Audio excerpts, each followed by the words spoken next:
Reactions and comments are pouring in from both state and federal leaders within the Democratic Party on President Biden's decision to drop out of the presidential race. But now state Republicans and some other Kentuckians are weighing in and sharing their thoughts.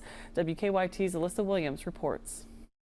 This is not only going to be a page in history books, this presidential election is probably going to be a chapter in future history books about the United States of America.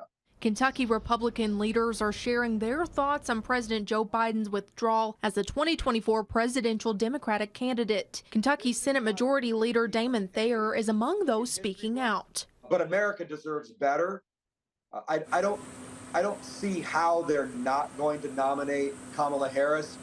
The Democratic Party is in love with identity politics, and I don't see any way they can't nominate the first Black woman Democratic vice president to be their nominee for president. And Senator Philip Wheeler of Pikeville just returned from the Republican National Convention. But I guess what's really unfortunate is that, from my perspective, just as an American, is that Democratic voters were denied the opportunity in the primary process of choosing a candidate of their,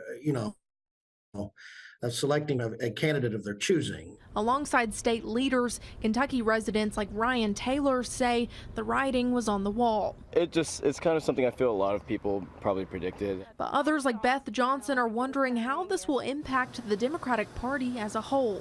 I'm kind of glad now they made the decision because it was prolonging it and they were running out of time. Alyssa Williams, WKYT.